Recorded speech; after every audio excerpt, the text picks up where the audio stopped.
আপনারা জানেন 2018 সালের 1 ডিসেম্বর এই দেশের হাজার হাজার উলামায়ে কেরামের রক্ত যারা এই জমিনে ঝরিয়েছেন, যেই বাংলাদেশ হচ্ছে উলামায়ে কেরামের বাংলাদেশ, এই দেশে উলামায়ে কেরামের রক্ত ঝরিয়েছিল একটা গুন্ডা বাহিনী। হাজার হাজার গুন্ডা বাহিনী ভাড়া করে উলামায়ে কেরাম সহ ছোট্ট ছোট্ট হাফেজে কোরআনে রক্ত ঝরিয়েছে। এরা নাকি আবার তাবলীগী, এরা নাকি আবার তাবলীগ করে। আমরা পরিষ্কার ভাষায় বলতে চাই, বাংলাদেশ উলামায়ে কেরামের দেশ। এই দেশে ধর্মীয় বিষয় চলবে উলামায়ে কেরামের নেতৃত্বে। কোন গুন্ডা, কোন ডাক্তার, কোন ইঞ্জিনিয়ার ওদের কথায় এই দেশের ধর্মীয় কোন কাজ চলতে পারে না, চলতে দেওয়া হবে না, হবে না, হবে না। আজকের থেকে সিদ্ধান্ত ইনশাআল্লাহ। ওয়ারিস আম্বিয়া হাক্কানি উলামায়ে কেরামদের তত্ত্বাবধানে রাসূলুল্লাহ সাল্লাল্লাহু আলাইহি ওয়াসাল্লাম হাদিসে বলেছেন, ইন্নাল উলামা ওয়ারাসাতুল আম্বিয়া, উলামায়ে কেরাম নবীদের ওয়ারিস। সুতরাং এই পৃথিবীতে ইসলাম কোরআন এবং হাদিসের মাধ্যমে যদি কোনো কিছু পরিচালিত হয়, অবশ্যই আলেমদের তত্ত্বাবধানে হতে হবে। যারা আলেম বিদ্বেষী, তারা যত ইসলামের দাবি করুক না কেন, কখনো তারা ইসলামের হতে পারে না।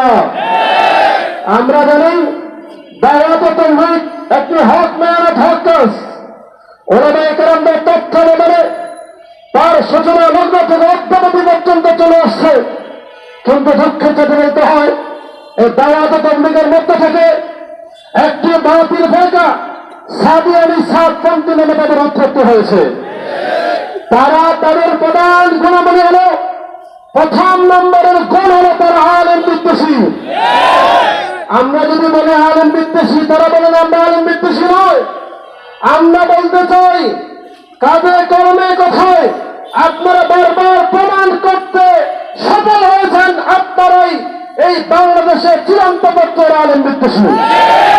তার মধ্যে প্রথম প্রমাণ হল আমাদের এই দেশের কলিজার টুকরা, আমাদের সর্বজন সক্রিয় আলেমে দ্বীন, জাতীয় মসজিদ বাইতুল মুকাররমের খতিব, যিনি সমালোচনার ঊর্ধ্বে সর্বজন গ্রহণযোগ্য মুফতি আব্দুল মালিক সাহেবের মতো ব্যক্তির বিরুদ্ধে তারা মামলা করতে দুঃসাহস দেখিয়েছে। আমরা বলি, বর্তমানে সরকার, অন্তর্বর্তীকালীন সরকার 75 জন আলেম তালেবে আলেমের রক্তের মধ্য দিয়ে এই সরকার গঠন হয়েছে।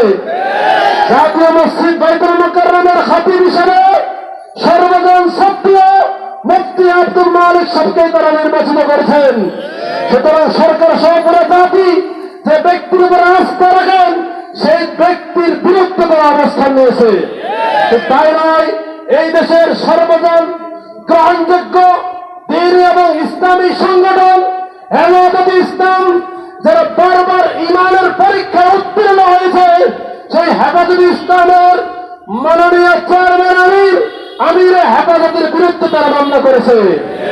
এই দেশের ওয়াজ ও মাহফিলের জগতে যিনি কিংবদন্তি আল্লামা নুরুল ইসলাম মনিপুরি, তার বিরুদ্ধে তারা মামলা করেছে। সুতরাং এই সকল মহান ব্যক্তিদের বিরুদ্ধে মামলা করা এটাই প্রমাণ করে তারা এই দেশে চূড়ান্ত পর্যায়ের আলেম বিদ্বেষী। যারা আলেম বিদ্বেষী হবে, তারা যত ইসলামের দাবি করুক, কখনো তারা ইসলামের হতে পারে না। আমরা অন্তর্বর্তী সরকারকে পরিষ্কার জানিয়ে দিতে চাই, এই দেশের আলেম ওলামা নিজের জায়গা জমির ক্ষেত্রে আপোষ করতে পারে, কিন্তু ইসলামের ক্ষেত্রে কখনো তারা আপোষ করে নেই।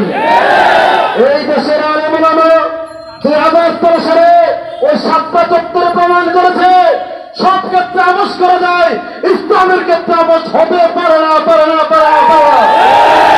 সুতরাং সাতপন্থী যারা আজ বাতিল হয়েও উম্মতকে ধোঁকা দিতে চাই, ইসলামের দাবি করতে চাই, তারাও তো তাবলীগের দাবি করতে চায়, তারা বারবার ইসলামের বিরুদ্ধে অবস্থান প্রমাণ করা সত্ত্বেও কেন তাদেরকে হক হিসাবে দেশে প্রতিষ্ঠা করতে চান। ওই টঙ্গী ইস্তেমার মাঠ এটা বরাদ্দ দেওয়া হয়েছে হক্কানি আলেম ওলামাদের তত্ত্বাবধানে বিশ্ব ইজতেমা করার জন্য, কোন বাতিলকে সেখানে করার জন্য বরাদ্দ দেওয়া